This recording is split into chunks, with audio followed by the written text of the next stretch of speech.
Good morning, everyone, and welcome to the Dota 2 Asia Championships 2017. It is a day of threes. That's right. Welcome to day 3.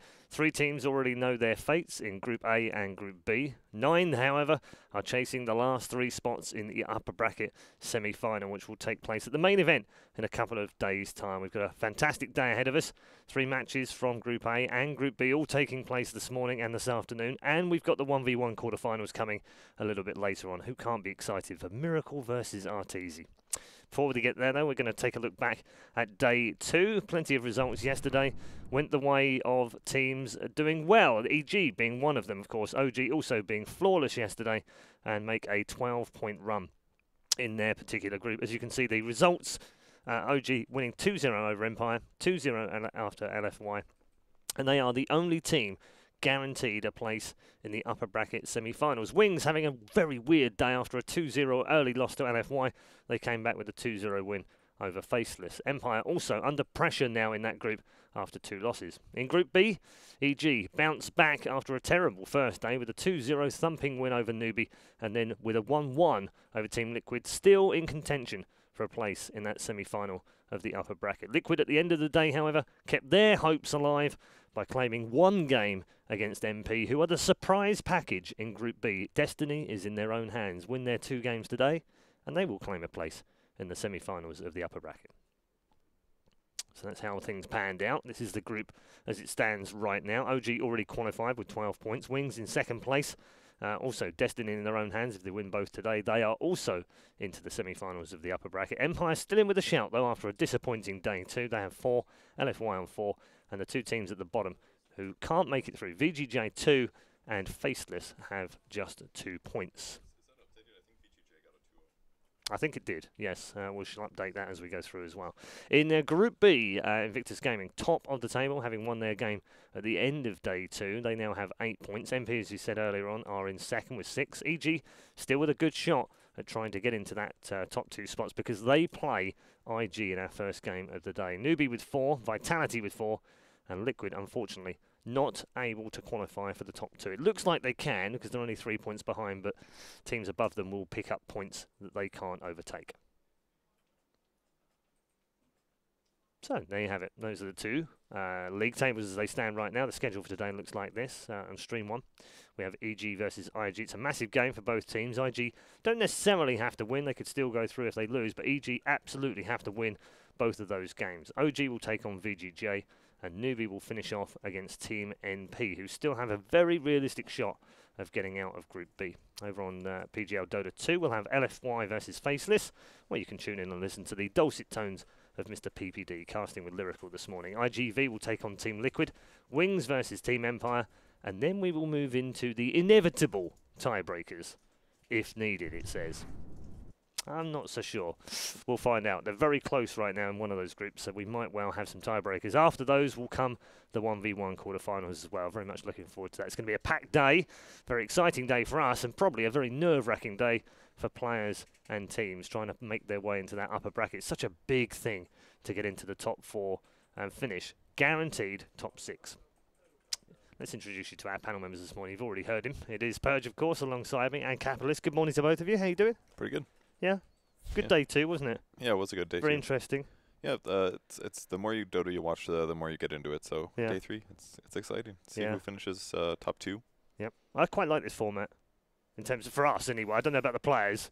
It's probably very horrible for them this morning, thinking about we've got to get both games, or we've got to get a point, or we've got to get something out of the game. I think the only qualms that some teams have and some viewers is the whole 2-0 equals 3 point system.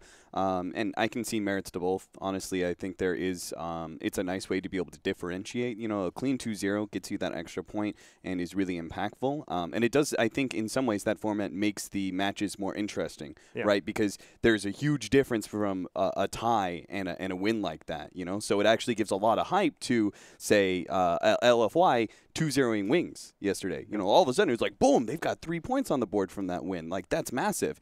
And Wings failed to pick up a single point out of that series. You know, that sort of thing actually makes the group stage, I think, a lot more interesting to watch, though I can understand the players who have qualms with it. Yeah, I think, Purge, if it were going into, you know, if teams were eliminated in this format, we'd probably be quite upset, wouldn't we? in terms of the way it's 1 point and 3 points. But when they're all going through to separate them and kind of seed them, I guess, into the tournament, I think it's okay. And there's such a premium on those top 4 spots. Yeah, I would agree. And basically means that every game matters, even if it's not going to be the edge between going to upper bracket or lower bracket. It still updates your seeding, which means you play a slightly worse or better team, depending on how you did. So all the matches matter. Yeah, it's pretty cool. That probably makes a big difference to Liquid today as well. They've had a disappointing run. They just haven't been able to get any wins on the board. That's been their main issue. 3 draws. They're the team that suffered the most from this format. They're like, really all these draws are just killing us right now. It's unfortunate. I think Liquid is they seem a little bit lost right now.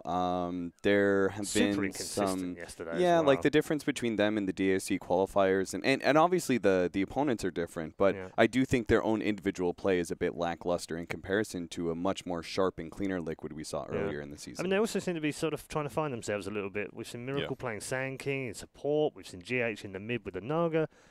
It's just not what we'd have expected from them, is it? Yeah, not at all. And I think their last game of yesterday, they did Jungle Magnus. Yeah. I think maybe 2 games in a row or something like that for GH. So it's just they seem to be in that position where you're losing games you're not expecting to lose. You know you're better than your opponents, but you're just not finding the wins. So you just start saying, all right, let's do some weird stuff. Yeah, see what we can get out of this. Let's try some stuff out.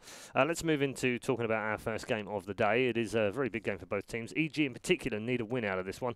They need at least a point. If they get a point, then they're in contention, but then results elsewhere have to go their way as well. So I think they would rather take a 2-0 here and be guaranteed a place in the top 4, which is exactly what it would do. And there is the lineup right now. It is an all-star lineup. Cap, yesterday they came back to the 4. We saw much more of the kind of evil geniuses that we were expecting to see here. Yeah, absolutely. I think there was some. I think honestly the patch is being fleshed out a bit to the point where you're beginning to solve some of the drafting problems that you maybe encountered. So I think EG encountered a drafting problem on day number 1. They felt like Lifestealer was a hero that was too dangerous to actually give out to enemy teams in first pick, and you could see exactly why in day 2, because they actually started, taking first pick. It seemed like they put priority in that over side, and then they would pick up this Lifestealer. And we saw the way that even as enemy teams tried to counter it, it was still hugely impactful. But that is just for them and a few other teams who they have that value. There are some other teams who are not putting value in that hero whatsoever. So there is still a lot of variance. Despite all these teams, going into each other and getting an idea of other people's playstyle, we still aren't on an even field of what this patch is about and what heroes are the strongest. Yeah, we put a lot of talk behind. Peter built him up as well yesterday. He said Samal is one of the best players in the world right now. They need to play around him a bit more, and they did that more yesterday as well. Yeah, they did. RTZ had a couple lanes that were consistently a little off for him, but he's been playing really well from behind, even in those circumstances, and Sumail's had so many incredible performances, and I keep remembering how well Universe was playing, but Sumail was always consistently overshadowing him and stealing the MVP. Yeah. So it's just all their team together is playing really well, but Sumail is on his DAC next level again. Yes, it does seem that DAC wakes him up, doesn't it, after 2 years ago being the star find, as it were. In terms of Invictus Gaming, they came into this as one of those teams that we thought would have a good tournament. Yeah. And they're proving that. They've not had all the best results in this group, but they're sat there at the top of the table with 8 points. So, they couldn't do much more, I guess. Yeah, I really think that this team, this was going to be their potential breakout. As, I think everybody in the Chinese scene is kind of overshadowed by Newbie, just because of the previous performances that we've seen. But I do think that this is the tournament where IG have the opportunity to really show that they are like a potential top 3 contender, and maybe dethrone Newbie from, the top dog of the Chinese scene. And we're seeing a lot of that performance. Honestly, that guy right there, I think that Burning has had quite the almost revolutionary performance from going to, you remember, Paul, like I was not a fan of Burning last year or the year before that. You've been a Burning I laid into him a lot because honestly, I didn't like the fact that he was so, like he's this legendary status, right? So people treat him like he's untouchable. And I've heard that particularly from the Chinese scene is that he's, like you don't flame Birding, you don't criticize that guy, but his performances were really bad. He was not I don't think he was keeping up with the meta. I don't think he was really doing what he needed to do as a carry. But now over the last 3 or 4 months, especially the last 2 months, his performances, he's been super aggressive. I think the team as a whole actually has a pretty good shot at taking down EG, because they're so fast. I love the fact that they play super fast and super decisive. They have no qualms about, smoking up. They take a support gank. If they see a support and it turns into an objective, they have no qualms taking that, right? They don't hem and haw and be like, oh, do we really want that kill? I'd like a core. They just take what's in front of them and move forward. Yeah, very straightforward. Simple Dota, but very, very well executed. We've Yes. seen a few of the teams in China in particular seem to be very good at that. In terms of the matchup, Kevin, where do you think the key matchup is in this particular game? Ooh, I think they're all pretty huge. I would say probably the carry is the big one, because RTZ has been playing extremely well. I think Burning has been more consistent, but I would say that's partially a drafting thing, is that IG has very consistent safe drafts, whereas sometimes EG goes down a path where they put RTZ in a 1v2 lane in the safe lane, or give him a hero matchup that's not the best. So I think a lot of this game comes down to how well RTZ can handle that pressure in weird drafts or weird matchups. Right. One of the interesting things as well, sorry, Cap, is that Peter was telling us yesterday what he likes about RTZ on Lifestealer, for instance, who is, but not his best hero, admittedly. But what it does is it takes focus away from Sumail. It creates that space in the game which allows Sumail to shine. Yeah. And if they do that, that's part of playing as the team. It seems Arteezy's okay. I mean, I said to him, he didn't look particularly happy on Lifestealer, and he didn't look particularly happy in the booth either. And Peter said, winning solves everything. Yeah, and I think, I don't oftentimes point towards stats. I think that they can oftentimes disguise the real intention, the real plays behind Dota. But I do think that it is worth noting that if you look at the stats of these two players, right? No, I mean, it's the fact that they're mirrored, right? Yeah. In how active they are in the game, right? You look at the kills per match, you look at the assists per match. They're very kill heavy. They're very active, right? And these are the two top dogs of their group. I think that these are going to be the two of the top dogs of the potential tournament. I think they both have a shot at top 4. So in that case, there's obviously something they figured out about the play style of the quote-unquote one position, right? The safe lane farmer and how to play that.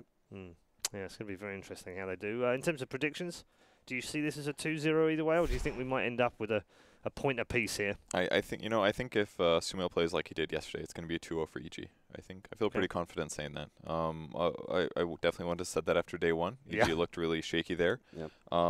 But I could definitely see an upset going the other way, if you can call it an upset, or a 1-1. But I think I put my money on 2-0 EG.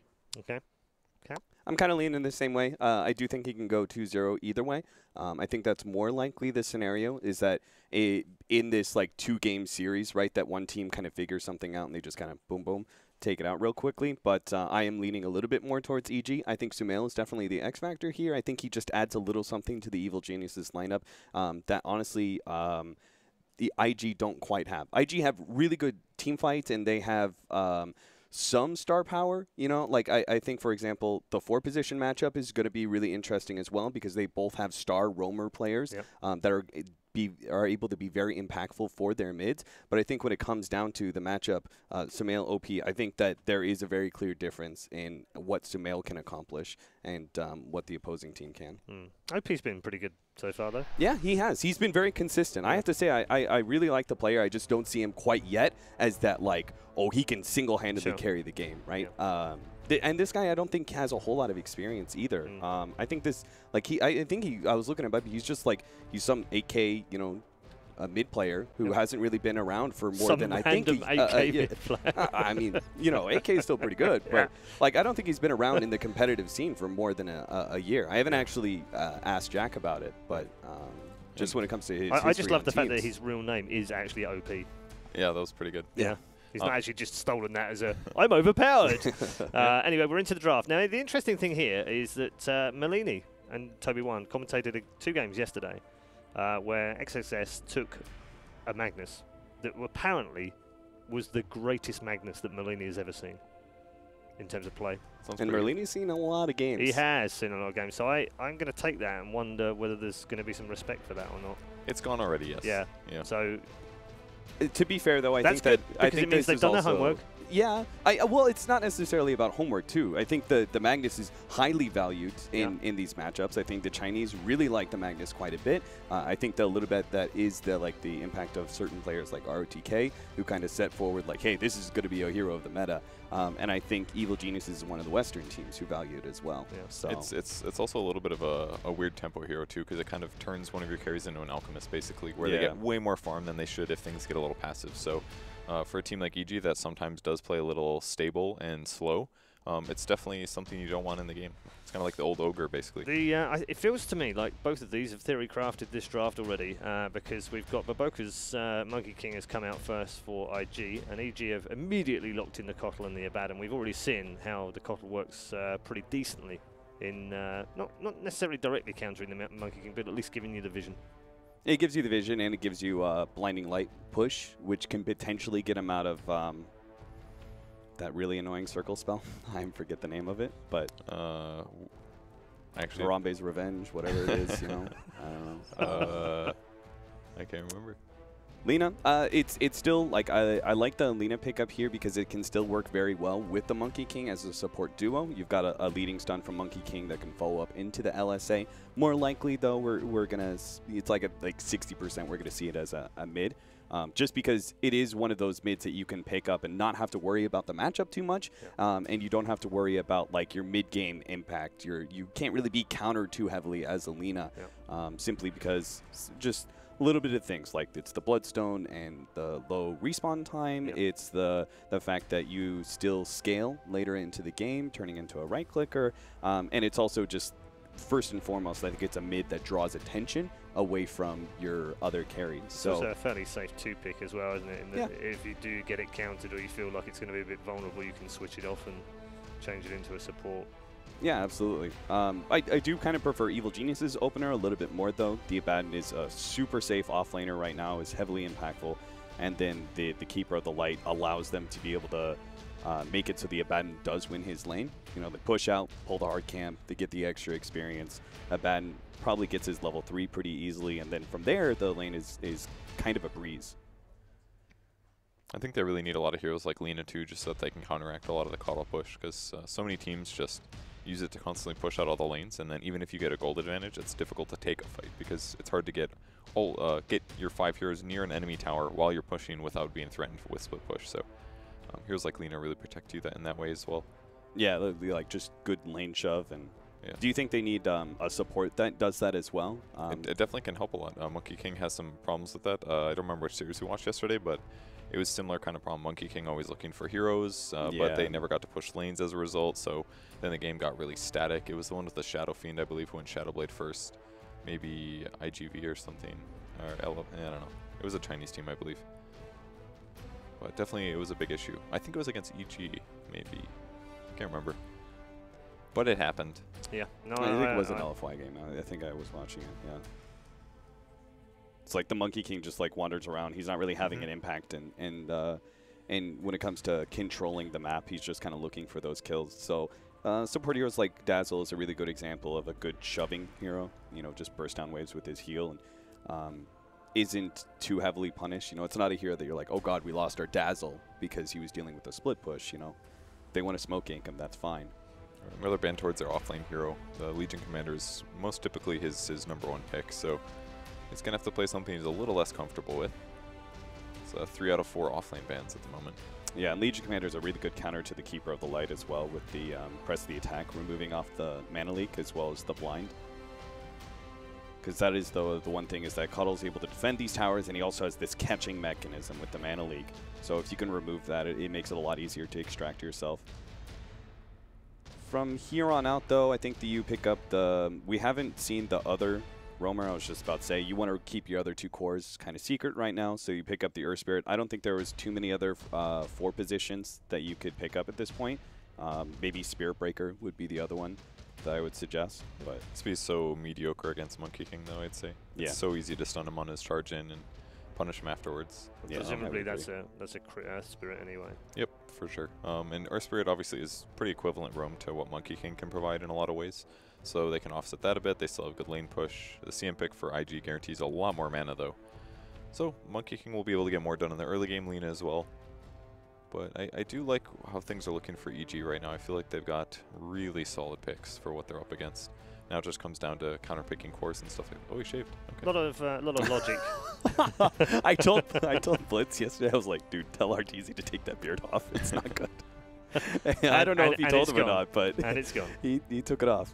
Yeah. Maybe he doesn't want to be seen eating his beard anymore. Maybe the Reddit thread spooked him too bad. Yeah. That really creepy Reddit thread. That was a very creepy Reddit thread. Quite how you have the amount of time to do those kind of threads, I have no idea. But yeah, there is a logic to these drafts, which we didn't always see yesterday, Kevin. there were picks where we sort of went, oh, well, well, we're not sure how that fits in now. Yeah, it starts to make a lot more sense when everybody gets used to what's the most popular stuff. Yeah. Like now we're looking at the bans, it all looks really good for the meta right now, but if you go back like 2 days, then people were throwing in Earth Spirit bans in first round and consistent Abaddon bans, and now it's all like the power heroes of the patch so far, which is Magnus, Centaur. Even like Jug was sometimes banned first round and now is being pushed back a little bit. Things like that. The meta's updating now. The drafts make more sense to us.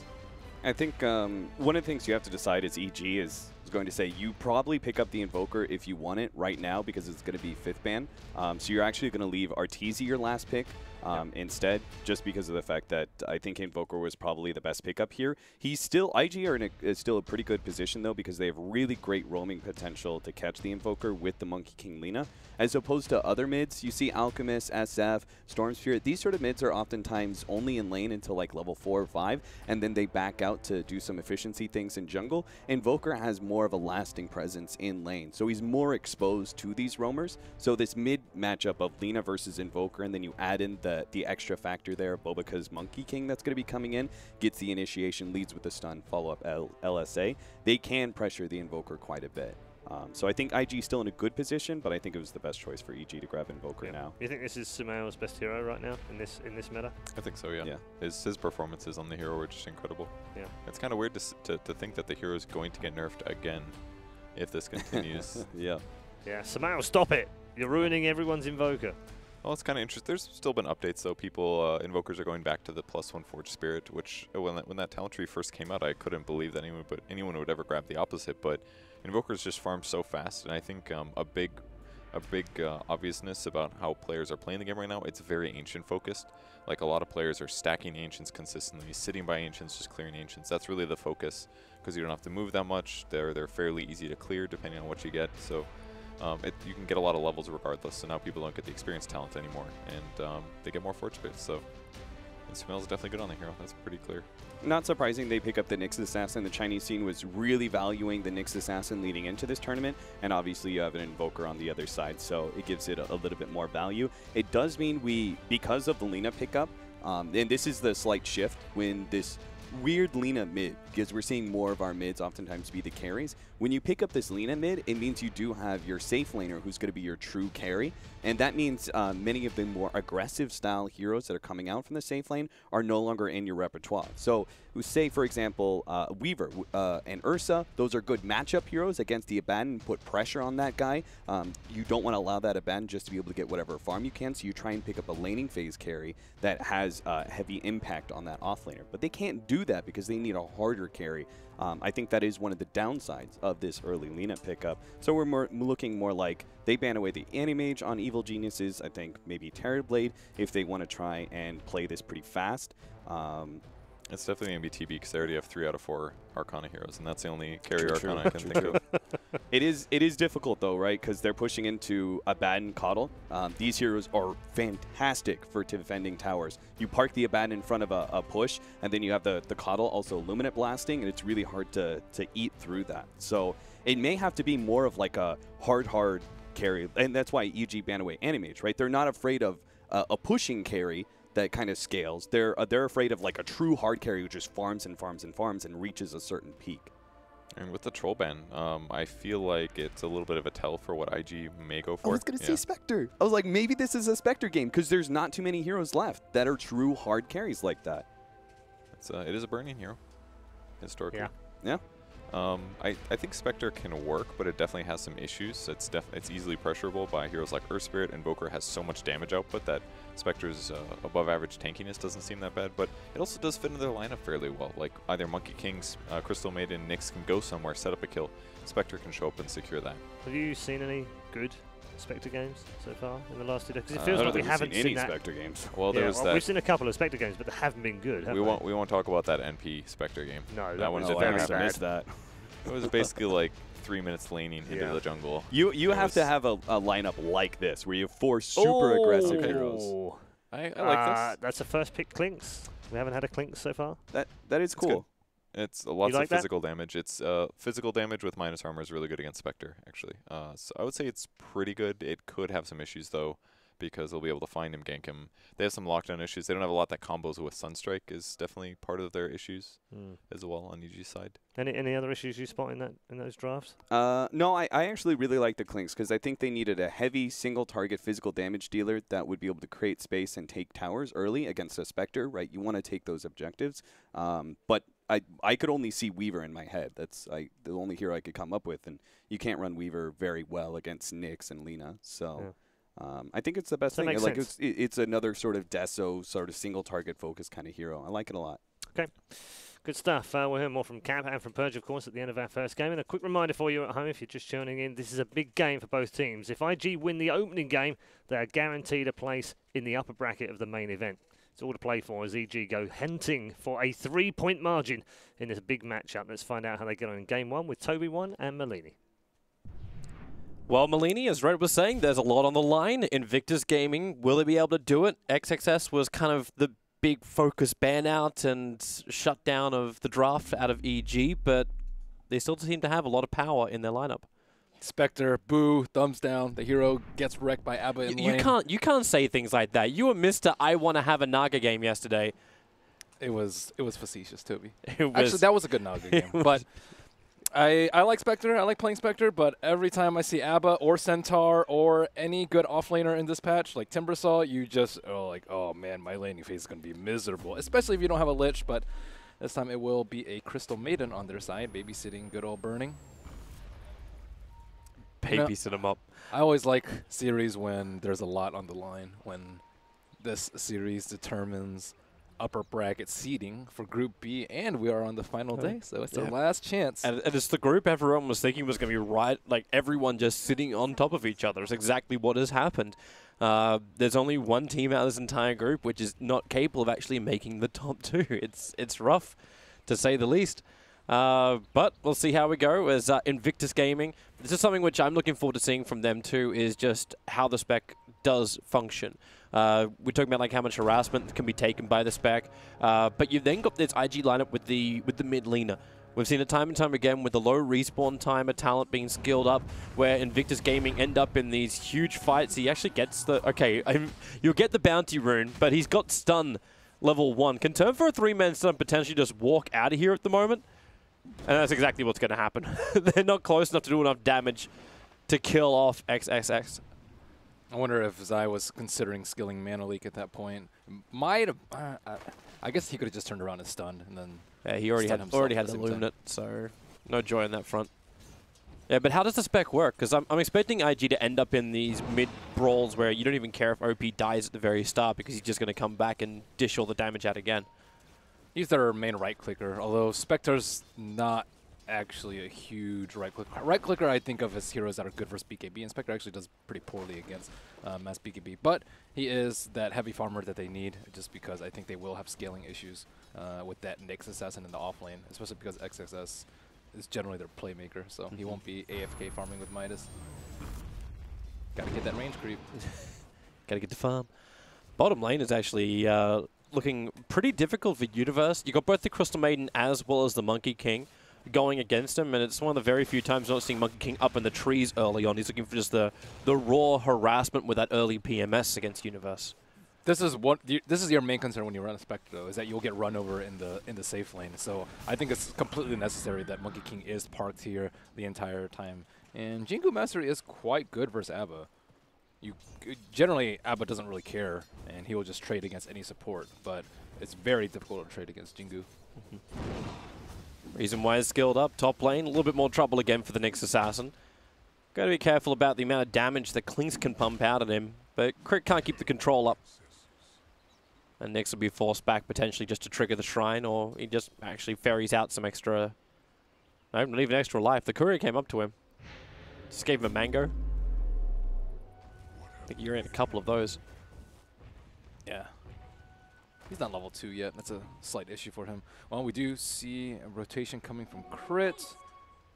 But overall, they haven't been able to completely zone out XXS. He's just one creep away from level 2. And the creep wave's in a pretty good spot for him. Stolen. Yeah, haste runed Crystal Maiden to steal off the first bounty rune. He didn't actually steal it, though. Didn't he? Nope. He still managed to pick one up. Yeah, so I got one. The mid looks to be going pretty well for the Lina. 14 for 1, then you got the 14-11. Burning is just denying the living crap out of the bottom lane. Like, Abaddon has 1 denied to his name. That's all he's managed to pick up from the lane, and you're still committing both the Coddle as well as the Abaddon to keep this bottom lane running. Baboka's spacing them out quite well. As I can't actually get close enough to the creep wave to harass Burning and shove in the lane. That's what you want to do as a keeper, but as we've seen from a lot of the Chinese teams, they have liked Monkey King to deal with the keeper, not only to scout him in the trees, but also to, potentially channel illuminates or... Oh, he really wants that clarity. Nope. If you can stop Zai from having that, then maybe you could slow slow it down. Burning could just throw a dagger at him. He's full mana, and he has level 2 dagger. I think it's actually. Have we even seen a single dagger come out from Burning yet? No. Got to start that innate natural regeneration. But maybe he wanted to save double dagger, I suppose, for a kill. That thing's such a long cooldown that it's really rare that you'll cast it twice in a chase. Oh, Babuka gonna again just get in the face of Universe. Burning doesn't really care about this. It's all just like clearance. So maybe this is the question mark. Like, are EG happy to accept the status quo, or do they want to rotate out? Like, when does the Clink start moving? Is it after the Tier 1 tower drops, or is there another objective the Clinks wants? It just depends on his timing. Level 7-ish with Soul Ring, I think, is a pretty good time for him to run around and invade. But he doesn't actually have good setup, though. It's heavily reliant on the Earth Spirit. This time they're going on Universe quite heavily, and you're going to get all 4 hits out, so Universe got to be careful how much damage he takes. Burning is going in very deep for this. He doesn't have any Desolate up, or will it be enough? It will be. Burning will take the kill under the tower. Zai wants some revenge, but now he may also be in trouble. Burning will throw out the dagger quickly up on the hill and around. The Sunstrike was also looking to help out, but it won't happen. Q will find the extra kill onto Zai. And Invictus Gaming will take 2 kills on the bottom lane. I like the very aggressive build from Burning, the 2-1-0 build. He didn't actually go for the 1 point in dispersion, which is generally a little bit better for laning. But yeah, the Desolate damage really added up. Those Keeper wasn't actually really close to the Abba, so he was taking full Desolate damage the entire time. Hold hands and make sure that doesn't trigger. But Invictus Gaming now off to a fantastic start. The spec was meant to have more of a being harassed in lane kind of start, and now it's the other way around. The 2 supports have been doing really well. They know exactly how to play around the Spectre, though. You just have to make sure that he gets, at the bare minimum, level 6 in lane, I would say, and then you're kind of okay. Then you can just run around with Urn and Phase and kill people. But up until that point, Spectre is one of the weakest heroes in the game. Yep. So you got to give it time. Speaking of time, you could look at the Nyx Assassin also trying to get to his level 6. Hasn't been able to be zoned out of that top lane just because the Coddles have been sitting on bottom lane the entire time. And, well, what's really been the impact of the Earth Spirit? Like, this is meant to, like, win what lane? He slowed down Nyx a little bit. Come on, Toby. A little bit. A little bit. He's a solo Earth Spirit trying to control up mid and top and potentially, like, TP in and save bottom, but... they just have hard lane matchups. The Lina is, I would say, a favorite in most one-on-ones. I'm struggling to think of a one-on-one where Lina's actually not favored because she has really good right-click damage, really good right-click range, and plenty of spells to spam out. Babuka, I mean, he's not really scared of Keeper. Yeah, he really isn't. He knows he can fight and potentially win. I think he was more hunting for the courier, which was doing its little fairy work on top lane instead. He saw that bounty. He's making the supports kind of fear for their lives. They don't really know where to go right now. Well, what do you do if you're EG? Because right now it feels like IG are the ones controlling when the attacks are coming. Just like this, into mid lane, the stun will be there, but they bring Dust, a quick Laguna Blade. And OP gets the rotation he needs to help him win that mid lane against Sumail. Illuminate to hit, Spike Cappers won't come up, so Nyx Assassin will be the casualty in return and the first kill for EG. Boboka's playing really well. He's secured Spectre's lane, and he had that Dust already prepped for that mid kill to set up as soon as the Lina gets 6. So now they've kind of gotten past the hardest part of the game, I would say, for them. Burning's almost level 6, so they can continue to chain kills onto the Invoker. And this is all before the Clinks is ready. Clinks is mana burned down. He has a Sage Mask and an Aquila, and he's still at 0 mana. He needs chakras, he needs his Soul Ring from base, and Chicken is coming. And Burning still, despite having 2 kills, you can't really leave him alone yet. Yeah, soon. That's still an Abaddon in the lane. That's why you bring in the extra help. So already Monkey King is back, jumping in for his spring. Universe can be slowed down. Q's waiting for it, and there's your first stun. And Universe, you can shield up, but it will not save you. As Boboka will claim his first kill of the game. Seems like a win in the draft for IG, give away Abba and take Monkey King. Yeah. Because Monkey King is destroying him right now. And Boboka is like, you looked at the draft as well. Like, I was thinking XXS was going to be the primary target. Like, you saw the Magnus being the first ban out, the respect. It's kind of just sitting in the head because of the amazing game he played yesterday. But also the Earth Spirit that came out from IG yesterday with their rotations is doing so much. Maybe it's almost a tribute to what IG always has been with the support rotations dictating the course of the game. Yeah, Boboka has been playing really well this tournament. And looks like RTZ wants to move up a little bit. They're giving levels and space to the keeper up top. It's time to make that rotation. I wonder if he's going to go Helm of Dom this game. Helm of Dom is not really favored versus Crystal Maiden. It's often a free 125 gold. Oh, Spectral Haunt, they're going top lane. That's the fight they want. In behind the tower, going to find Zai. And the perfect timing for it as well, because the Spectral Haunt reveals EG's aggressive maneuver. Arteezy left the lane and IG just attack. They've seen one too many Clinks replays from EG. Oh, Sumail. If it is done, no, it won't connect. Whew. EG's actually, I think, one of the teams that picks up Clinks the most, and they do this rotation a lot to invade the jungle very, very early on. But the thing is, IG are already prepared for that. They've swapped the Spectre to the top lane to get some farm, and CM's just sitting at the tower on the bottom lane. And if they dive her, it's going to be a very difficult one to escape unscathed. Well, that's why they're bringing help. The two-man smoke rotation. Crit is so close by. Remember, they still should have, they have that dust on the Monkey King. I think they need Lina in here. Oh, the jump forward, the smoke's going to break. They know that Arteezy is there, so they pounce forward. Arteezy still not going to be revealed just yet, but that invis will wear off in a second. And is the stuns, the TPs are coming in, the double stun by Boboka, and then the spring in, catching up the 3 heroes. Burning's already down as Laguna Blade, OP, ready for the double kill, bounces up towards Universe. They'll trigger off the ulti on him, but the rest of IG, hot on the tail. Stun should be ready in just a second. In fact, there it is, the damage is out. And EG, out-rotated by IG. Damn, it looked like IG even knew about that. Like, that Lina bought 2 TP scrolls the second that rotation happened on the bottom lane before this fight. Well, they definitely knew what was up because Clinks has been off the map, and they know they're up against a Spectre. You can't just trade farm versus Spectre. He'll just get Radiance and destroy you later on. So they knew the rotation was coming. They already scouted out with the Haunt a little bit earlier, but I think the Monkey King just destroyed that gank. Like, he sprung to the right tree and then did the double Boundless Strike, which set up for the double Impale, and then the double stun from the Lina. So the Monkey King set it all up, and his positioning was really, really good, hopping from tree to tree. And riding the cloud of victory, Boboka. They'll look for their new target, drawing the line to try and check out the jungle, and they are going to find Arteezy. Question is, can the stuns control him just enough? Sentry wards are down, and the answer is most definitely yes. Arteezy will fall. They give the kill over towards the Lina.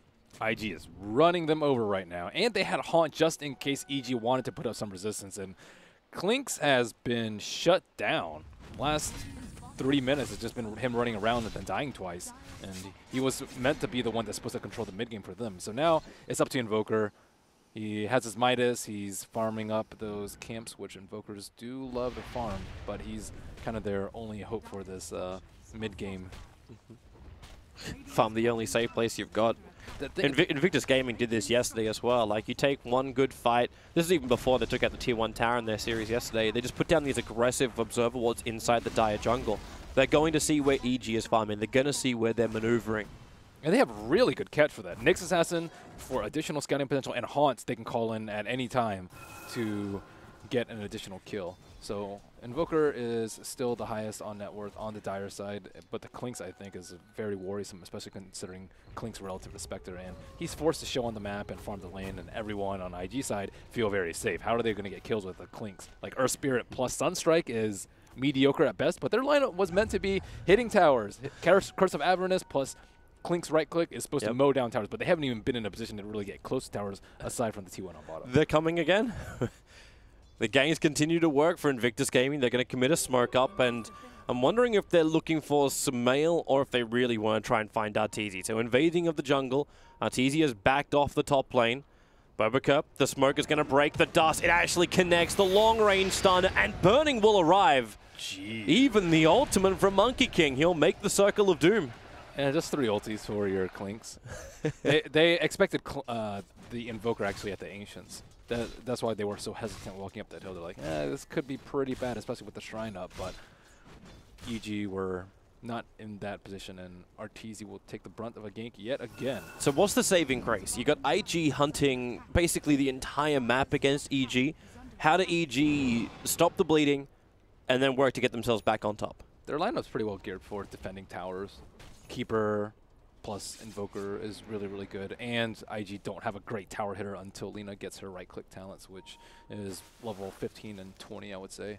So, you know, they're not worried about their tower getting under siege, but you got to worry about the Spectre getting farmed. And Spectre with Blade Mail later is going to be able to destroy the Invoker, so, ooh. Oh, they're breaking the smoke. Bobaca needs to jump away up to the trees and so quickly down. The kick will fly through. An extra stun, but they'll have to sacrifice the Crystal Maiden. Not really the kill that EG was searching for, but they'll take whatever they can get. Unless this is actually really the rebuttal. They don't have enough damage, though, it seems like. Zai's recalling in? Okay, maybe not worth the fight then. Yeah, it's not worth the fight for them. They would need, let's say, the Lina or the Spectre. It looks like Spectre is coming in, and baited by the Bounty Rune. Oh, man, that's so many kills for Spectre. 2,000 gold already on the spec. A 306 KDA. Not too shabby. Phase boots earn, and then you still feel confident if you can go directly into Radiance as opposed to building more combat early items. 20 damage over 5 armor. He's not scared of the Clinkz at all. 20 damage is pretty decent, but the thing about Spectre is your illusions don't get plus damage, and a lot of your damage from Haunt is from the Desolate, so people actually don't like getting plus damage. You usually want like attack speed or Diffusal or something like that. So plus 20 damage is not as good as it seems, but he's not really worried about dying. Clinkz has been shut down, so just wants to be able to farm faster. It does help you farm faster. That's definitely the best part about the plus 20 damage, I would say. This warding game of Invictus Gaming. Okay, Zai. Bobaca is watching you. We'll have another Spectral Haunt in. Wait for the extra stun. Zai, only still up for the moment and running back to the tower. So Spectral Haunt doesn't reap a reward for the first time in the game. Look at where they are, though. There's all in between their T2 and a T3 in the mid lane. They're all scared. They're all deathly afraid of IG. Well, rightly so. They don't see anything. The Observer and Sentry Ward that just got de-warded inside the Radiant jungle was their only aggressive vision, and the only other defensive ward they have is next to their own Ancients. It's a very, very dark map for EG, and they've got to be scared of the trees. The Monkey King is just bouncing around. The Nyx Invis as well. There's nowhere really safe. Universe is the only one farming up what used to be the Invoker's safest place to farm. They can't group up with Abba, but they can't split up. You split up versus Nyx, people die. It's as simple as that. So they just have to stick together, try and bait out some heroes and counter gank. But Bobaca is getting so much vision and playing the Monkey King to perfection. Well, there's your Blink Dagger on the Nyx Assassin, so jump in initiation for IG's become better. And then Nyx has had a fantastic game as well, more net worth than the spec. Yeah, Midas and Blink. That's scary. Keeper's life is going to be very, very difficult. You have a Spectre like haunting onto you, and then you have to worry about a Nyx being able to reflect your Illuminates. It's actually, I think, a small oversight by EG not banning out Nyx. It's very common to ban Nyx versus, when you have Keeper. Stun's going to connect. Bubaka's there, the kick, but then again, you do have the Monkey King ulti down. Arteezy has to walk back away from the rest of the Kings, but it won't be possible. Nyx Assassin right on the tail, and Bubaka, he'll even survive. Down to 35 HP, triggers up the one charger, stays up, and Evil Geniuses thought they were setting the trap with the Earth Spirit. He's so good at staying in a circle, too. Like, he was really low, but he's like, I'm just going to run around my circle. You're going to have to walk through my, what do you call them, statues? Yep. Circular formation of soldiers. I don't actually know what they're called. We'll just call them soldiers then. Soldiers, yeah. Yeah, the King's soldiers. Be better as like the King's Guard. That's what they look like. I like it when Rubik steals it and casts it. Are those still? I guess it's Rubik soldiers. More like minions. There should be Rublings. It'll be Rublings. Monkey Kinglings. Monkey Princes. They could have him like it could be epic, man. He's a king. He has the King's Guard. That's true. But they're all like replicas of himself. Yeah. But nothing is as good as the original. All right. Okay, so The Aghanim's is there. Sumail's still had a pretty decent game so far. He's only died once, and that was pretty early on, and he still has an 18-minute Midas Scepter, which is not amazing. I think I've seen like 13, 14 minutes before, but it's still pretty good considering the situations that they're in. 14-3. Right now, you want to be, you know, you want to have all the team wins down here for EG and looking to start Roche because you have Klinks on your team, and they are just not in a position to do so. They could potentially still sneak Roche, though. Curse of Avernus is max on Universe. He went 144, and then you have Klinks with minus armor. Maybe once he's not going for the Dominator onto the Klinks. He's actually scared about BKB. Dying. No, he's going for... I saw Lance earlier. He's got a BKB wow, in his he's quick that buy scared. now. Oh my goodness. Yeah, this is a very defensive Klings. Like even if it was like a Desolator, he could look just to take out the tier 1 towers and get that injection of money into Evil Geniuses. But with a full BKB, they must be preparing for a very heavy storm that IG is going to come at him. He has this support philosophy in mind. Get gold by not dying. BKB is really good against their team until Monkey King gets items. And Monkey King, he is building BKB. Yeah, Spectre, I mean, he has Radiant, so BKB is not really going to... It's going to help him survive a lot. But I would say Monkey King with a Basher is going to be Klinks' bigger issue into the later game. Or just getting chain stunned, which is quite the possibility if XS is on top of his game. And even at this point, there's a nice sentry ward. This is a nice pick-off, especially when it's Sumail who gets the kill. 419 gold into him. Yeah, he's worth quite a pretty penny. And wasn't able to spend any of his gold before he died. But losing the T2 is not good. There's mass TPs coming in from the shrine from behind. Yeah, they're looking to ramp around. Maybe they can find the opening, but they need a quick slow. Bobaka gonna now go out, bringing in the King's Guard, and maybe Lilina, does she have the life with the stun? It won't be enough, but you're still fighting in the middle of both the Crystal Maiden Ultimate as well as the Monkey King. It's still enough that EG will survive, and Sumail hits the perfect tornado into the Sunstrike. Bobaka cannot escape from this one. EG, a huge fight for them on the bottom lane. Damn, they got owned. Trying to take down a tower without Nyx Assassin, and right before Spectre had his Radiance. If Spectre had a Radiance, they probably could have taken the fight. They had a lot of AoE damage coming with Alina, with the Freezing Field coming out, but it was not enough for them to survive. Oh, we can have a quick look at it again. So EG really wanting to get involved in this one. That rolling boulder and silence on Alina just kept it out of the fight at the start. And Q and Bobaka, like, they try to create enough space, but not enough space created. That's a lot of Sumail action right there. A really good tornado, knowing exactly where he's going to be, right at the edge of the circle in the trees. And now Sumail is #1 net worth, very close to finishing up his own BKB. Spectre Radiance looks like it is coming to him as we speak. Lina has her Shadow Blade. She wasn't able to deny herself that fight, so that is a lot of gold going EG's way. So looks like net worth lead only 3,000 in favor of IG. Yeah, that steel grip they seem to have on the game gets a little bit shakier now with that bottom fight. that's when Spectre's at his weakest. He's like trying. It's like before he gets his rating. Now that he has ratings, you're so powerful as Spectre. You can farm up everything. You can get kills by not even being at the fight, and just do a lot more once you have your radiance. Like the game is much easier for him. And Clinks is not scary. Sometimes you might have to be scared of the Clinks killing you, especially with the threat of Sunstrike. But this game, I don't think there's going to be that much Spectre hunting. Maybe not for now, unless things go horribly wrong. I think Zai's trying to find the rest of his farm, build into that Aghanim Scepter, let the global work for him. And EG actually falling back to their own base. It's Invictus Gaming who was smoked up on the hunt, moving into the dire jungle. They could have been, I think the IG suspected they could have been Roshing, and the EG suspect the same thing too. IG doesn't have the best Roche lineup. Lena's the only one that I would say is good at Roche. Monkey King, I suppose, is good at defending the Roche, but not actually at taking it down. Probably need a medallion to make things a little bit easier for them. IG's still now going to get some really good vision down. They put the sentry a little bit higher up, so they don't actually find the dire observer ward. So this maneuvering of IG is visible to evil geniuses. Yeah, they have a really nice observer ward set up, and looks like they have a really nice sentry too to the southwest. But Lena, does she have her damage talent yet? She is level 16, so yes. Plus 50 is up, ripping through the towers. Second time Baboka's placed that ward.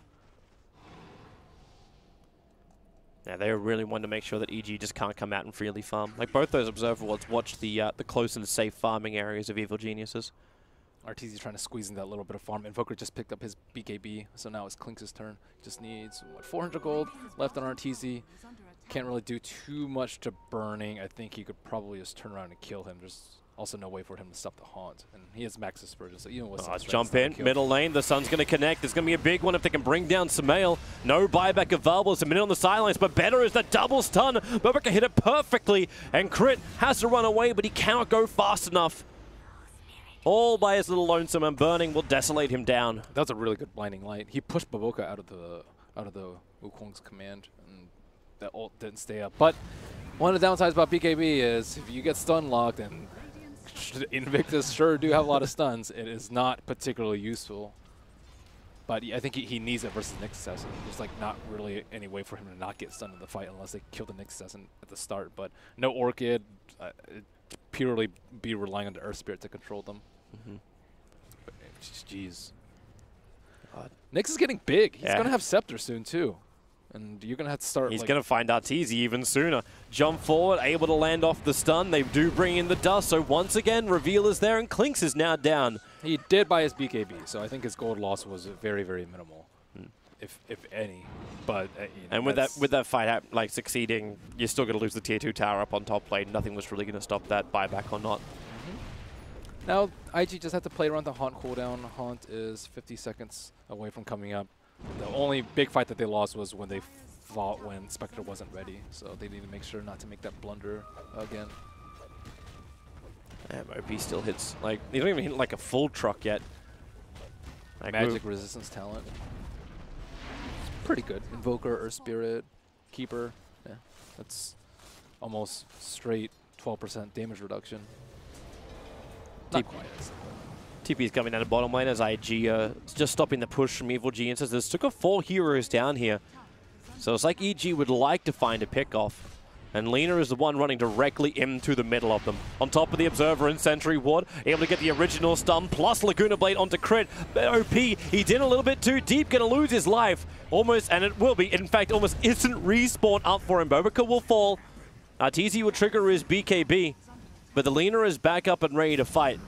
They were in a way better fortified position over there. Abba was sitting behind the Earth Spirit. Earth Spirit didn't even die that fight. And Keeper was there for the immediate blinding light. So not even a Bloodstone charge added to Lena's inventory. And Abaddon actually finishes his own Radiance 25 minutes in. Oh yeah, minus Radiance on Universe. He's doing pretty well. Just a few minutes behind Spectres. Oh, Arteezy. It just is not a fun day for him. Yep. Even if he had BKB up and hadn't used on the bottom lane, he still would have died. So, yeah, not great for him. Someone needs to go over and de-ward the obs. Keeper has Ags too. So Dire side is still farming. Arteezy's kind of transitioning into position 3, perhaps 4 soon. But good thing Universe is there to pick up the farm. And the more he's able to pick up, the stronger that big group maneuver of EG can be. And that defense hold. Because that's still IG's major problem. Yeah, we're getting ourselves a fantastic late game carry in the form of the Spec. Lena's pumping out a lot of damage, but they still need to go high ground. They still need to bring down the racks against the deep push that is EG. And they still need better anti-BKB in actual team fights. I think they're really good at picking off people before, but if Roche? Yeah, EG can easily do Roche with... it's one of the big benefits of having ABBA. It's just incredibly good. Spectral Dagger just doesn't have enough damage. He's oh trying. My God, like he so actually he had to consume a Forge Spirit while they're doing this push. Illumina trying to keep burning back as Nyx jumps in, looks for the stun, and then you've got the ultimate out from the Monkey King, covering the area. Roshan is still alive and rather annoyed everyone's knocking on his front door, but they're backing up. Laguna Blade crit dropping down low. OP needs some space away from Sumail. He'll turn around, but he gets hit by the meteorite. He'll burn down the Magnetize. Even in death, the work is being done by the Earth Spirit, and the completely bone-dry burning. Moving back to the T1 tower, Blinding Light bringing him back closer towards EG, and he will go down as well. EG. Roshan was their original target, but their real target is now the entire extermination of Invictus Gaming. Wow. Zai is having the most godly blinding lights. It pushed Monkey King out of his ulti and it trapped him on the cliff in one blinding light, and then everyone else couldn't fight because of the blinding light. That was ridiculous. Blinding light plus BKB, and they were near immune at the pit, and now they will claim the prize Roche. They fought without Haunt, and Arteezy did do a good job of baiting out that Haunt. That was that was his contribution in the past few minutes, but now he's able to accrue a little bit more net worth. Definitely not going to be the bearer of the ages, as Sumail is far more valuable. Keep that Invoker alive and watch the graphs go the way of evil geniuses. They need BKBs on IG right now. So they have no physical damage on. This blinding light was so good, though. Oh my God. Invoker comes down and then the push straight back out again. No one can go inside the pit. Burning doesn't have his haunt up, and Arteezy just makes quick work of the Monkey King. And Lena has a dumper combo onto the Earth Spirit, and which just leaves Sumail free to do whatever he wants. And the perfect fights for evil geniuses.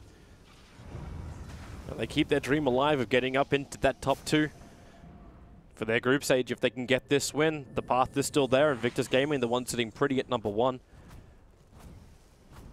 They don't have a good way to deal with ABBA, too. He's not terribly easy to ignore. They don't have any silences, so they can't prevent him from popping his ulti. They can try and stun lock him, but if they stun lock him with like Nyx, it's not even going to be close enough to proc him into that 400 HP territory. Are you still going to be happy, though, with like the spec going into the late game?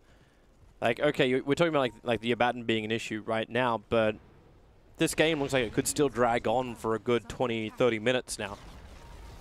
Like, it's not going to be great for Spectre, because like ABBA can get Ags to counter the ulti, and they can just all huddle up. It's perfectly okay for them to huddle up in the team fights. Like, the chain stun is going to be annoying, but if ABBA has ulti and Keeper's channeling Illuminate, I don't think they'll take any damage during the Haunt at all. This Desolate will be gone, they'll heal up, and all the damage reduction from Ags is going to be ridiculous. And the thing is, Universe can farm up a lot of items this game. He's going for a Lotus Orb, it looks like, as his next item. What is Lotus Orb great for here?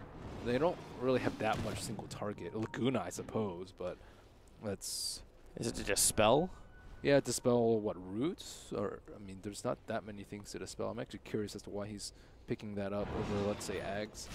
It's pretty useless against Spectre. Spectre doesn't really care about Lotus Orb at all.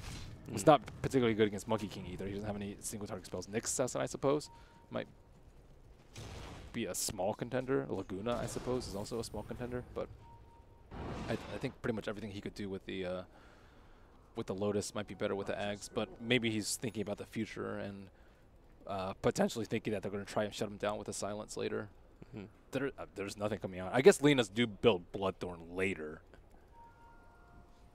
Maybe thinking along that path. That's a pretty forward thinking right there. If he assumes he's not going to get any other items for a while, I can understand that.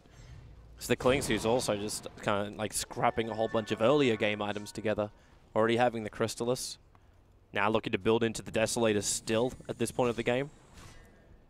They haven't itemized armor. They're itemizing against magic damage right now with BKB already picked up on Lina. So he needs way more physical damage so they can make up for the fact that IG have BKBs. Yeah, I see Burning actually trying to go against him. Is a Blade Mail in his quick buy? Blade Mail is one of the best items in the Spectrum. You just do so much damage, you just haunt into the middle of them. But it's not so great versus Abba. Because Abba does not really care too much about Blade Mails. Can at least get the Clinks off. Get the Clinks off your tail. Yeah, it's good versus Clinks. It's not terribly great versus Invoker because Sumail has BKB, but it's one of the better items. You don't really want to go BKB on Spectre, although I think this game is probably going to be necessary for him come 40, 45 minutes. Blinding Light is going to be really annoying. Blinding Light also mitigates a ton of damage from Haunt. There's not really that much you can do about it as Spectre, unless you want to pick up MKB, which is just not really a thing. For something a little bit more specky. EG is going to push through the top lane and to the tier 1 tower. Invictus Gaming. Choice to defend it if they wanted to do it, the Aghanim Scepter on the next Assassin. But at the moment, they're just pushing down through their own jungle on the bottom. A heavy showing from Evil Geniuses on the top, and IG will know they are not ready to fight this, but in fact, they won't get there in time. Is tier 2 tower or completely let that top lane go? Their 5-man is so strong, though. Nyx Assassin can't get an angle because Keeper Ags. It's daytime right now, and they still have Aegis on Sumail, so there is very little way that IG can contest them. Maybe if they're like going high ground and Nyx can set up some stuns with the Ags, but just these 2 towers are done for. Yeah, it's the Lina showing herself, and Arteezy, with the Alacrity buff up, now all of a sudden doesn't seem to be that, well, crap at damage. But the bottom lane's pushing in thanks to the Spec Illusions. We're going to wait 4 minutes and a bit. Almost a half for Roshan to come back up again. They smoked almost dead on the 5-minute Aegis expiration. They saw BKBs on EG, and it's up to XXS to prevent them from popping BKBs. I guess a little bit of Bobo Cut too, if he can hit a good boundless strike to combo them into the chain stuns. But let's see if it's the kill they want. If they can find the stun, they're going to hit it as well. That means follow up with Laguna Ultimate from the Spectral Haunt. 80 seconds on the sideline, and also grabbing Zai. Blinding Light will create a little bit more space for him. Have they got one more dagger, one more stun to throw the way of Zai? He's still ticking down bit by bit. The punch will do enough, and then Burning to slice him up. The Gem of True Sight going to be gathered up. OP also finding an extra kill. It was Crit on the back lines. Universe trying to help out, but now he'll also get stunned. EG, 1 by 1, they start to fall. The stun from the Nyx will hold him there. Jump into the burrow, and Lotus Orb try and protect him, but OP, the damage is enough. The stuns to fly in as well from Monkey King. Nowhere to run to. Evil Geniuses killed just on the footsteps of their base. Sumail was just trying to farm up a little bit, farm out that extra wave, but it ended up being a chain feed as they lose 4 heroes and a gem right outside their tower. IG couldn't really ask for that much more. Maybe he kind of thought that he still had the Aegis, or just didn't expect the smoke to come that quickly from IG, but IG were spot on with that smoke timing. And Evil Geniuses, 34 minutes in, they did so well to get control of this game back. And Invictus Gaming, one fantastic fight for them. Now the stun over on Abaddon. The Blinding Light again making this very difficult for Invictus Gaming to fully finish up the bottom racks. And they're looking even deeper. Nyx Assassin's in way too deep. The Sentry Ward is there. Oh, so no way to survive, and he will go down. But you claim half of the bottom racks. And you stole the gem from EG. That's a big deal. Makes Nyx's life a lot easier. That was during daytime too. EG, they were balled up for so long together. That's how they got back in this game, how they swept Roche, swept all those towers, but as soon as they split up, they are so weak versus Spectre versus Nyx. I think if they just stay as 5 for most of the game, they'll be in a really good spot because they'll be able to pop their BKBs because Abba will be able to get them out of chain stun. Nyx Assassin won't be able to jump because of the Keeper Ags, and Desolate won't do any damage if they're balled up as a 5. So this, yeah, EG. Ooh, that fresh Aghanim Scepter. Sumail, he doesn't even see it coming. The Laguna Blade hits so hard. He's getting picked off a lot. And he's down with no buyback. Yeah, I don't exactly know what he's trying to farm for at the moment. I guess he's going for Octarine, which is important for him, but it's also important to not die. And there's so many invis heroes in the game. I think he's overestimating his abilities to like pop BKB, let's say, before Nyx Impale comes out. He's not going to risk getting the Vendetta hit. He's just going to try and stun him. All you need to do as Radiant is prevent him from popping his BKB. So just hitting one stun like a Light Strike Array out of a Shadow Blade from the Fog, which is exactly what OP did there, or just a Impale coming out from the Nyx Assassin. Don't bother with the Vendetta. That's all you need. And Sumail does not have buyback. No, he does not. To Radiant. Oh, but IG, if they will even push this, just try and force the buyback out. And when the buyback never comes, they'll understand it. Like, that tier 3 tower is still dropping. Illumina's making it difficult to push. Again, that mischance from the Blinding Light being a pain. And Invictus came in, they are backing up a little bit more. And they're not coming in with their second creep wave. They are able to heal up with their Urn, though, which is still important. Burning can still fight. However, there is no Haunt. Just need to wait another 40 seconds to that. I don't really think they're looking to fight right now. Yeah, so they just take out the Shrine. That's easy enough.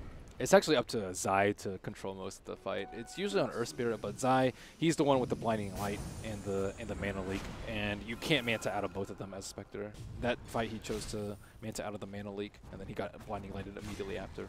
So that's kind of one or the other, and Zai needs to be careful about staggering his spells so that he can't dispel a 2-in-1. EG are looking for some space if they can create it. The smoke gank into the Radiant jungle. Crystal Maiden is the only target who's really close by. Potentially Lina, if she moves over as Q, he'll actually break the smoke.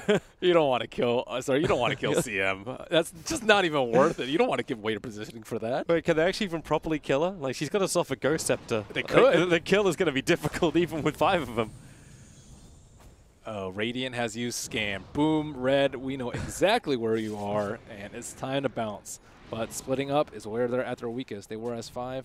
IG have avoided the gank. Haunt is up again. Now they can look for kills with the Nyx Assassin. Nyx Assassin and Q on the hunt. Oh, they're so close behind. The push forward. Crit's able to rolling boulder away. Spectral Haunt comes down. It didn't block up Crit, but it's EG in full retreat back home where they know it is safe. That's a miss. And now Roshan's up. And now they might be in the same position that they were in earlier, where they used Haunt. They didn't get a kill this time with it, but it looks like they're going to try and sneak Rose. They do have the Solar Crest on the Monkey King, which should make things a little bit quicker, but they're uncertain about it. Yeah, EG are in a really good spot right now. Are they baiting him? Are they? No, they're still pushing up mid lane. So how are IG going to handle this Roshan? Well, they're looking at it. They're probably thinking EG's going to come over at some point, but now it's EG who get the vision of Burning moving into the pit, and Q being up so far, rolling boulder forward. The Ghost Set will protect him from the initial attack of Arteezy. As that Crystal Maiden is basically being pummeled on the back line by Arteezy. Throws out the half-a-second ultimate, but on the front lines, that's where Laguna Blade gets the big kill. Sumail will fall. Universe is trying to do as much work as he can, but you got OP just running in and killing off whoever he really wants to. And the bigger one is the teamfight controller. Zai will fall. Crit will go down as well in just a jiffy. And maybe the help from Arteezy. The damage is really big. Arteezy's going to find the kill. He's still got more work to do. Bobrica becomes his next target. Couldn't get the last searing arrow off. So Arteezy was going to fall as well. He'll have buyback available. But the 3 other dead heroes of EG do not. Sumail was unable to pop his BKB once again. Looked like Lina was able to stun lock him and with a little bit of help from the Nyx. But they have to be able to allow Sumail to cast spells, and either he has to pop his BKB super early, it's still 8 seconds on him, so he can still pop it early, or they have to rely on the Abba to get him out of the stun lock, and I think Nyx Assassin was able to control both at the same time. I'm still not a big fan of the Lotus Orb purchase. It hasn't really done anything for Abba, and everyone else is dying around Abba, which is your worst nightmare as Abba. If you're one of the last heroes alive, then you know that's never a good thing. They didn't cast Solar Crest on the ideal target here, and OP just got slaughtered by Arteezy. And Arteezy was able to get probably 2 extra kills, I think. They cast a Solar Crest on him, and then XSS just dies. Tries to carapace it off, but he's just BKB'd up. Still, 4 kills. Still pretty happy with that. I think it probably should have been better considering how quickly they killed the Invoker, but considering they didn't have Haunt for that fight, IG should be pretty happy.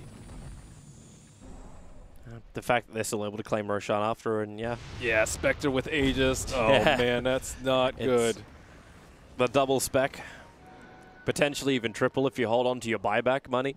Man, Nexus Assassin has fallen far in net worth. He was doing very, very well, but now he's kind of slowed down post-Scepter. Well, he keeps getting caught out like that. Like, EG have to expend a lot of money for it. Like, they're buying up the gems, they're putting down the sentry wards, they're finding his position, and then Crit gets the quick silence. Bottom lane, Zai wants to be protected. Got Diffuser bladed up, so he's a little bit slower. Blinding Light tries to create a little bit more space to Sumail. He did get the BKB off, and as Nyx Assassin being thrown around inside the ice wall, and nothing can really save the Coddle or the Clinks. Caught up the hill and away from friends. And another death without BKB being used. This is just one of the threats of playing against a Nyx Assassin. You just always have to worry about getting stunned for so long. And a buyback from Arteezy, which doesn't really achieve anything. Yeah, he knows that he'd have to buy back sooner or later, so might as well start the cooldown now, I suppose. But yeah, the Spectre is very difficult to deal with. He has heart now, so you have to. I think you just have to kite him with a keeper, but keeper's not even up right now. Nope. So no blinding light spam, no mana leak. That's the only thing that's going to stop him from hitting the tower. You put the pressure. You put the pressure on the 2,500 net worth Earth Spirit to be your controller in the fight. Very best of luck, Crit. At least burning is dry again thanks to the EMP. Oh, he didn't Manta dodge it. That's not particularly good for them because he has a lot of HP regeneration, but he needs to be able to cast his spells. He needs to be able to Manta out of the mana leak. He needs to be able to Manta out of the blinding light. And without that, they're actually not going to take the risk. This is where you're like, I wish I had Recall, or I wish I had Arcane Boots. Something would be wonderful. Hey, he can have the Vladimir's offering. That's the given now over from Monkey King.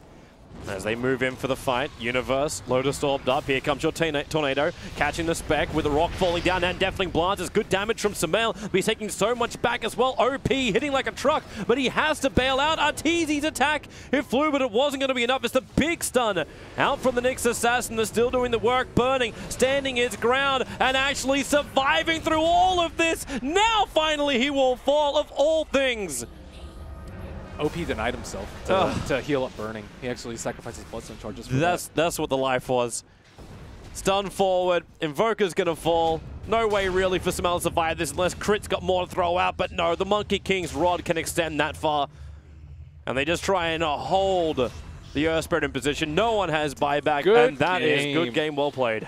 Boboka is a monster on Monkey King, and XXS continues to deliver on these stunning offlaners.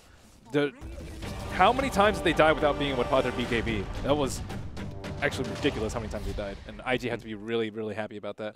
At the same time, there were a couple of bumps in the road. EG having that really great fight on bottom lane, then they had a second one up on top when they just did that straight push through. So EG definitely found a window of opportunity to get back into the game, but I don't know, would you say it all kind of started falling apart again when you lost those 4 heroes, one after the other on the bottom lane fight? Sumail died. He got picked off an uncharacteristic amount of times, and Arteezy just had one of the worst games. Yeah. That's awful. There seemed to be a plan, though. Invictus Gaming, they went out of their way to make Arteezy's life hell. Yeah, they really did. And a lot of that was Boboga. He had dust on him constantly and just made their life hell. And, well, terrific start for Invictus Gaming. Can they actually do it at 2-0? The guys who may have the answer to that is our panel. Thank you very much, Toby. Yes, this is one of the questions. One of the questions has been answered, however. IG will definitely be playing in the upper bracket semi-finals, having secured the 1 point they needed from this series.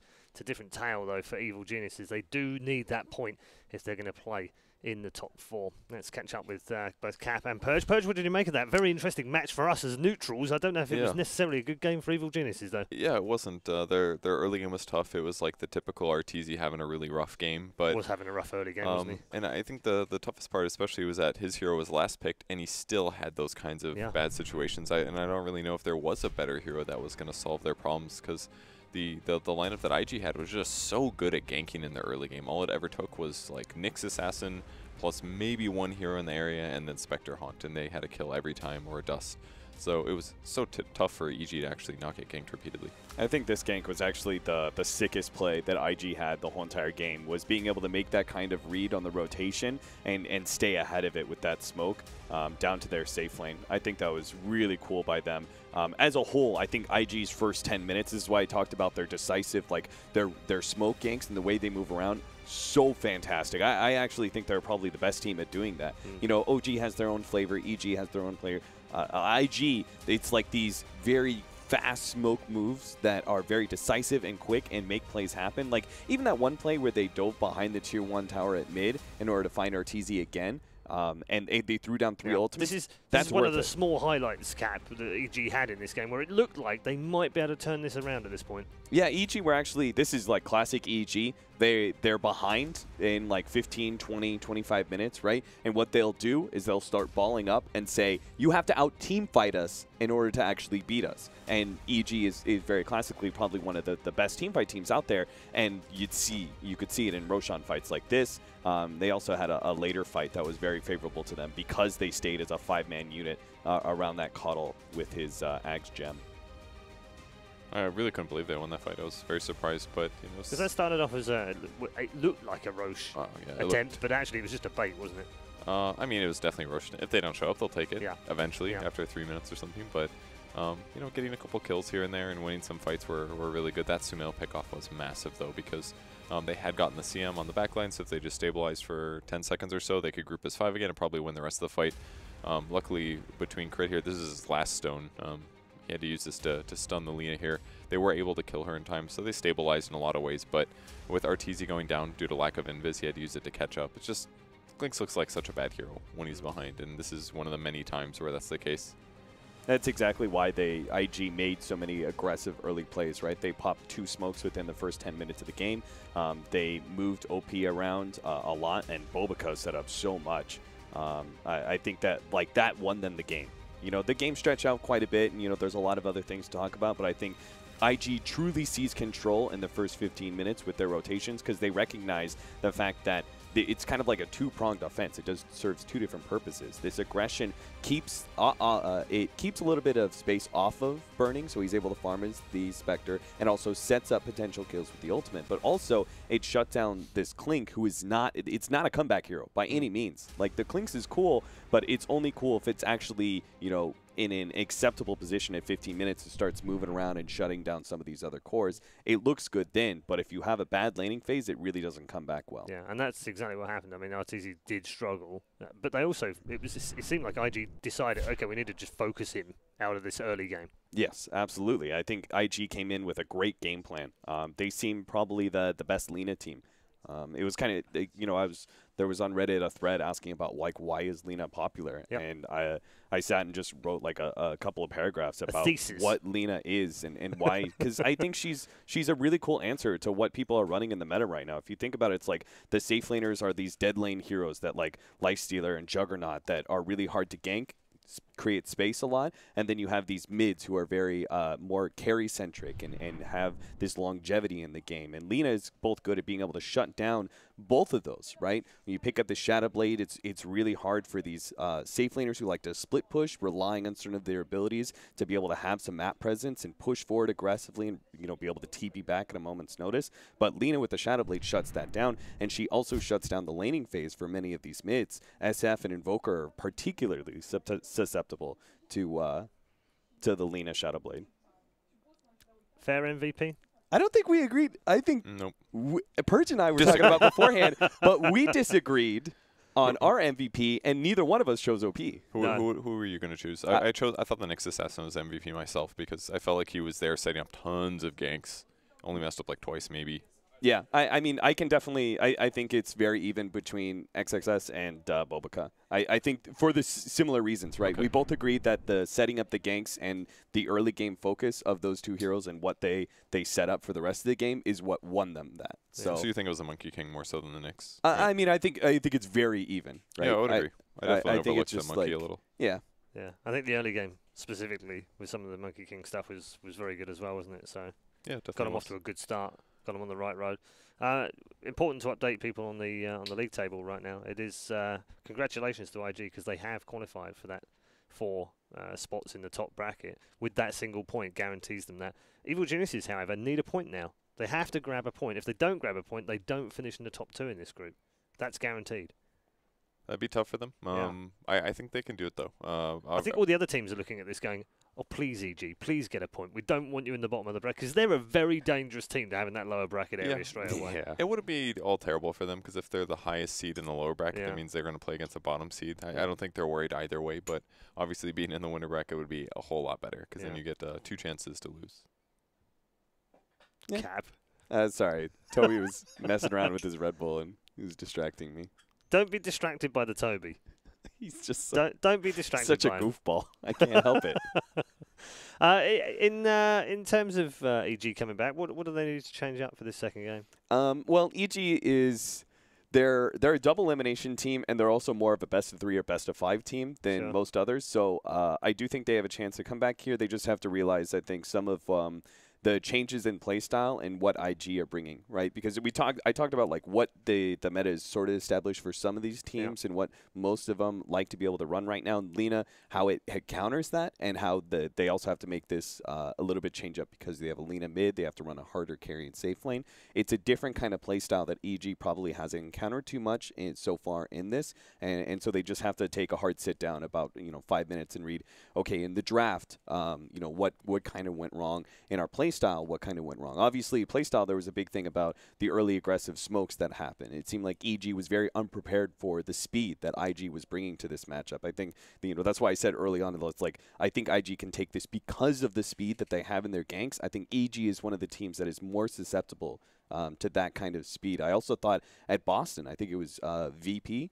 Was there an EG VP match? I said before the series happened, I was like, I think VP is actually too fast for EG to contend with. Now, I was wrong. EG won that. But I do think that they are one of the top-tier teams that has a notable weakness in that regard. Okay. Let's check in with our social media questions. We've been having your questions posted on the Reddit thread for the last couple of days. Continue to do so. We'll continue to check in and pull a few out. This one, do you think that Burning is back? Good question for Cat, because he's such a critic. He hates this guy. I think they've fallen out sometime over the last 2 years. It's not that I hated him. I hated the sanctity of Burning. He's like, oh, Burning the legend, and like everybody's like, oh, Burning's a great player. Yeah, but he was garbage. He was playing badly, and now he's great again. Yes. This is the phenomenon of the reverse circle jerk. When somebody gets overly popular, yes. the haters come out and they're like, you know what? He's not that good anymore. I'm going to be the contrarian to that. Right. But I think it's fair. He definitely underperformed for a long time, but he's back to top tier right now. I think he's definitely one of the best carries right now. Okay, well, he showed that in game 1, didn't he? Let's check in with another social media question. As I said, do keep them coming. Do keep posting on the Reddit thread, and do keep putting them on Twitter as well if you prefer. Use the hashtag #DAC2017 as well. CM is getting a lot of action, maybe as an MK counter. No.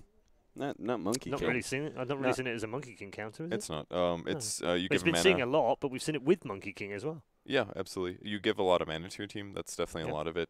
It makes Monkey King better because then... Well, we saw that in the last game, didn't we? Yeah, That's exactly why they put him in there. He doesn't have to buy as many Clarity Potions, Raindrops. Can't really afford an Aquilin normally. It just covers his mana bases a little bit. And other heroes, and just his nukes seem pretty useful right now as a whole. Like Frostbite, Nova is fine. His ulti's good, definitely. Yeah, having a long duration and snare is always value right now in this patch, and it's also the fact that there is a certain kind of efficiency to the CM. I think that in previous patches we were okay with the really starved supports, but nowadays I don't think you can let that happen. CM is one of those supports that really gets consistent amount of farm because of her impact through jungle, right? So she's able to do things like, say she farms the off lane jungle, and then she's able to pop out and get a gank on the off lane or something like that, or something similar for the safe lane. Those are the kind of plays that other supports really can't do. Most of the other supports that get a consistent amount of farm are more laning presence. Like the Keeper of the Light is a great example of that. But CM is the similar vein, but just this slight twist where she utilizes jungle better. Yep. And when you do gank with a Frostbite, it's completely different than a Caudal Blast. You have so many more gank options. As long as you're not laning against like a Juggernaut or something like that, and she's really good to combo, and you see it pretty consistently. Yeah. Some of the counters that we have seen for Monkey King, Coddle probably the most popular, but it hasn't always worked. We've seen kind of a split, I think, 4 games now, where it's been used as the direct counter, if you like. Well, twice it's won, twice it's lost. So what have we learned? I think Zai is extremely good at utilizing it against Monkey King. He countered tons of ultimates. He made Blinding Light look like one of the best skills in the game. And I would say just a general roaming hero is usually what people counteract it with. Something that can actually battle him in the laning stage is helpful. But I guess just Coddle is really the big one, but I don't really feel like there's huge counters to the hero other than Blinding Light, really. Maybe like Swap to pull him out of the ulti, but it's not that big of a deal. It's more just like you have to, your lane matchups have to be decent enough that a little bit of Monkey King pressure isn't going to push you over to that I need to jungle it 2 minutes area. Yeah, there was, we had that question mark game, and I still don't know what it was, but, that Monkey King game you were referencing where he really didn't have an impact in the laning phase. At least the game, from what I remember, it was like an aggro dual lane that was quite strong, kind of a dual lane setup in mid where there's this support kind of always hanging around, and then a really strong, like, dead hero in their safe lane that just is hard to gank, maybe a Juggernaut or something like that. So it's pulling Monkey King all over the place. Monkey King's kind of like bouncing around. He's like, I don't know, I don't know what to gank. Like I can't really do much. So maybe it's a style of play that counters rather than a specific set of heroes. There was a Liquid game like that too. I think Monkey King's only real gank opportunity was like the off lane that had a Batrider 1v1 against Puck, I think it was, or something like that. Yeah, and it was just like, oh, how are you going to gank this Batrider who's constantly sticky napalming the one hero that's in lane? Like that hero can't really, he doesn't want to jump into a Batrider. All things could go terribly wrong. So I think you just have to really shore up your laning phase quite heavily against this Monkey King hero. Yeah, or just destroy all the trees. There is just too many trees on the map, Paul. Have you never seen that trivia where it asks you how many? Yes. Yeah. There's too many trees. Yeah, they got to buy other items in Tangos. Turns out. Yeah, absolutely. Yeah, a bit of fun. Let's take one more. I'm hearing that we're still waiting for the draft to come through. So let's take one more question. Would you like to see a revamp of talents after TI? Or would you like to see a revamp of talents after the major? Talents get modified every patch, basically. It's one of the easier ways to balance the game, just because it just slightly alters things. Brings heroes in that aren't necessarily in. A little, but I think them back a little bit if they're too OP. The word revamp is way too strong in this question, because that basically makes me think like, oh, they need to redesign entirely how talents. Everyone gets new talents. Talents are already well designed. It's just some heroes have bad talents that need to be modified, and I think one of the most exciting. That's inevitable, though, isn't it? With such a big game change, with 7, you're never going to get it all right. There's going to be some theory crafting, and then you see how it pans out. Yeah, exactly. I mean, there was tons of awful talents that came out right away, like 15 movement speed at level 15. We don't like. Do you the want Clinks that one. or 5 armor? What's more important? Yeah, we don't. We were just talking about the level 10 Clinks one, where you get intelligence or magic resistance. Leave it till 14. That one sucks. Yeah. But there's definitely some talents that could use some changes. But as heroes get, but it's an ongoing thing though, Kevin, as well, isn't it? Yes. I mean, it's a constant iteration of all of the talents, because as you change one, it's going to alter the way that someone else plays or bring someone else back into the game. Not as much, but well, that's why revamp is such a hard word to use for that, because this thing takes a lot of time. Dota's been built up on history after history after history, and we have these dramatic changes, yes, but there's always some sort of history to fall back on. Yeah. It takes time to flesh out those changes to get a really good patch like we had at TI6. Yep. So you can't just be like have talents for less than a year and be like, all right, now change it up again. Yeah. I mean, you got to give some consistency to it. We have to go back to TI4, TI5. There were some very broken heroes in there that got banned every single game, first ban. Sure. Because they were just outrageous.